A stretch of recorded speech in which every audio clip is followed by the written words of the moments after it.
Welcome back, everybody, to another deep dive. You guys know by now how this works. We take a look at a ton of research material and try to uncover the most compelling theories behind some unsolved mystery or some historical event.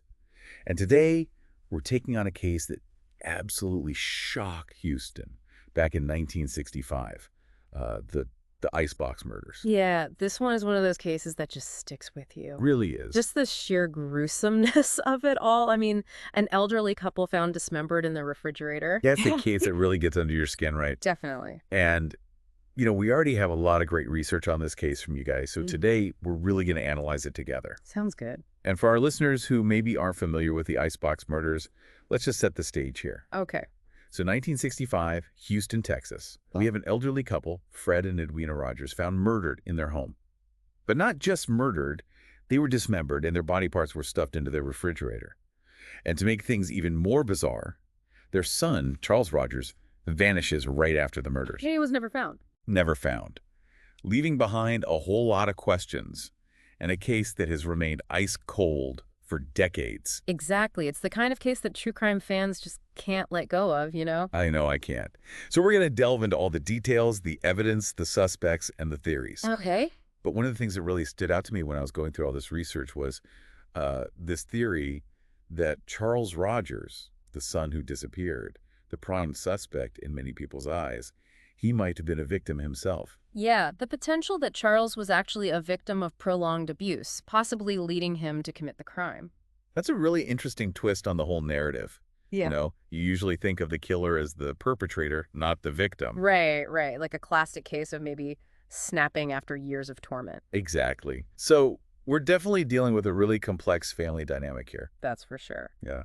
Before we dive into all that, though, let's start with the crime scene itself. Good place to start. It's been described as incredibly gruesome, meticulously orchestrated.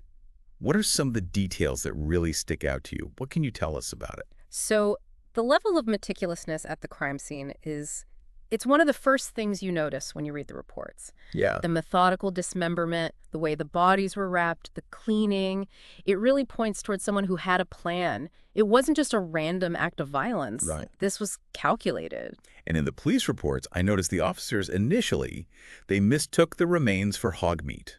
Yeah, that's a pretty chilling detail. It really speaks to that level of deliberate concealment, don't you think? Absolutely. I mean, think about it. Whoever did this, they didn't just want to kill. They wanted to hide, delay the discovery. It's a really disturbing thought. Really is. And, this really calculated, methodical approach, it kind of seems to contrast with what we know about Charles, right? He's been described as a recluse, almost a ghost in his own home. What do the sources say about him? Do they shed any light on his personality or his relationship with his parents before the murders? So Charles's reclusiveness, yeah, it's mentioned a lot in the articles and reports you provided.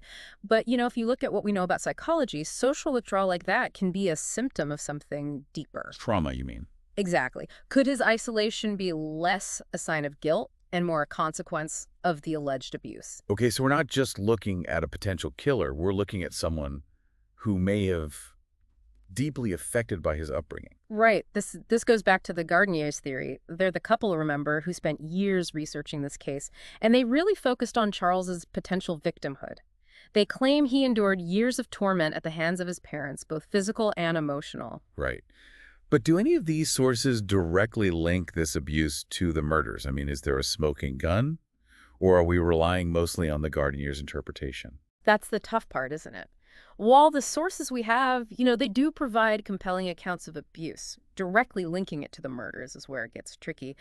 We're relying a lot on inferences, on psychological analysis to try and connect those dots. Right. Yeah. Okay, so we have this possible motive based on abuse. But the Gardniers also suggest that Charles's parents were financially exploiting him too. Oh, yeah, that's a huge part of it. Can you tell me more about that? Sure. So the house they all lived in, it actually belonged to Charles. Oh, wow. I didn't realize that. But his mother, Edwina, she was allegedly forging his signature on loan documents, property deeds, things like that. Basically, she was stealing from him. That's shocking. But is there any actual evidence of this financial abuse?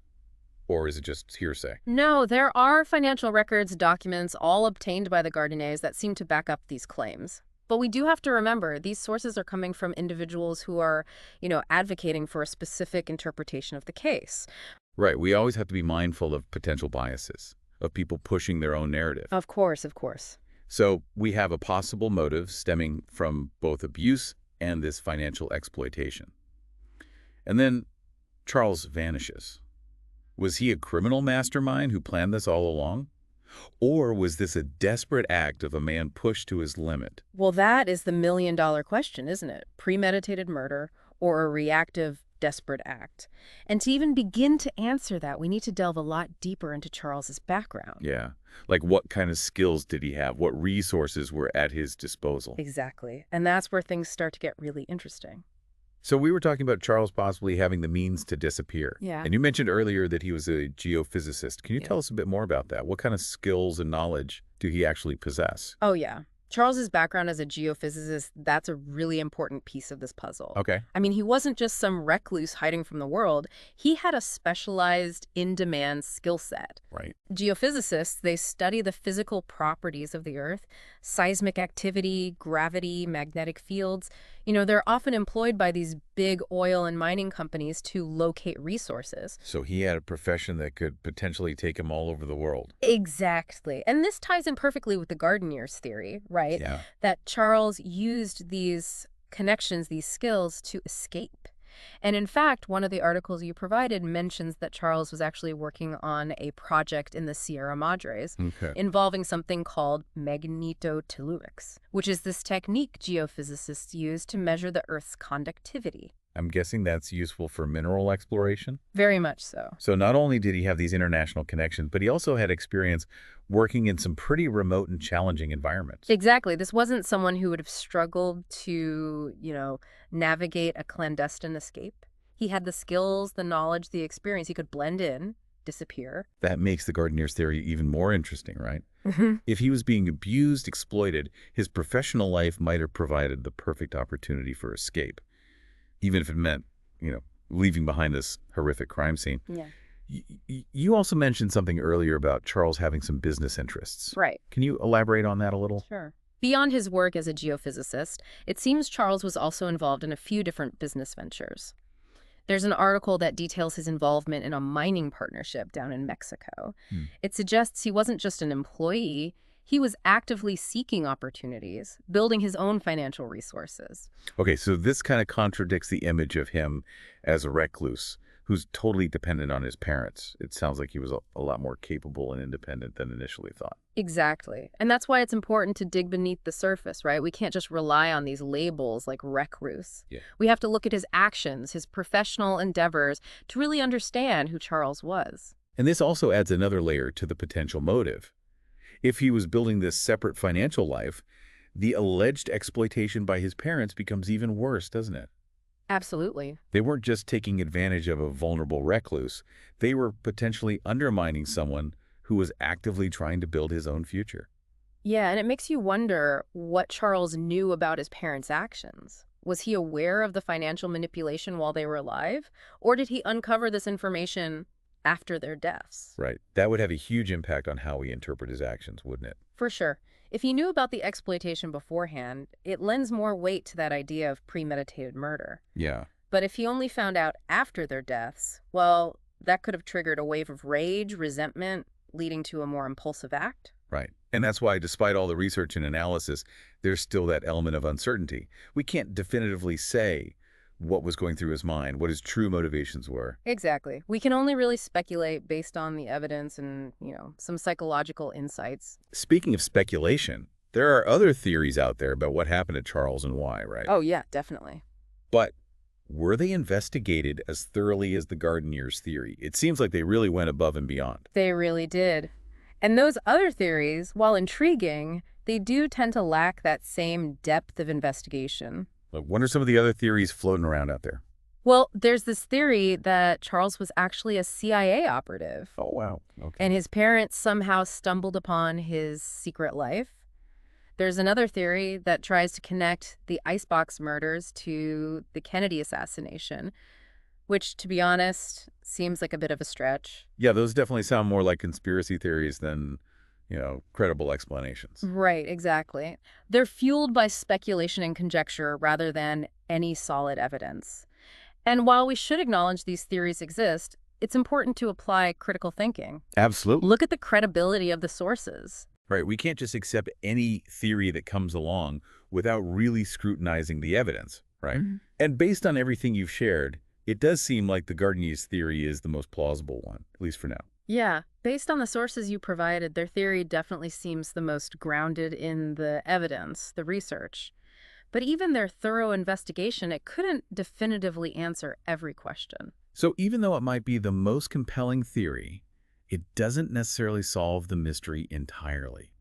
It seems like the Icebox murders, despite all the research, all the analysis, they remain shrouded in a degree of ambiguity. And that's what makes this case so fascinating. It really is. It challenges us to think critically, to weigh the evidence, and to accept that sometimes, even with all this research, we may never have all the answers. And it just reminds us that the pursuit of truth can be a long and winding road.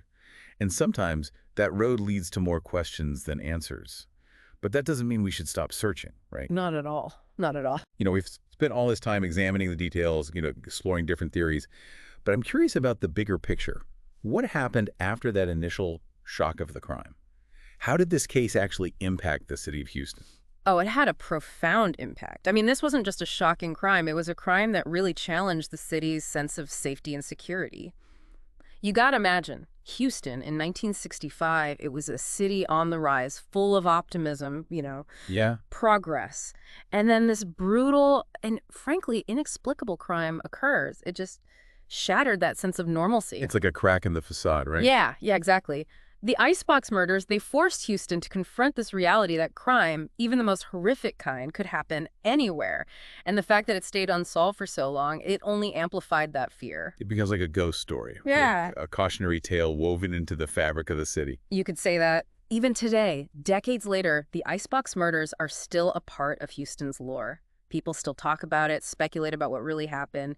The mystery endures. Do you think that the fact that the house was eventually demolished, they bulldozed the house, Yeah. do you think that contributed to that lasting impact?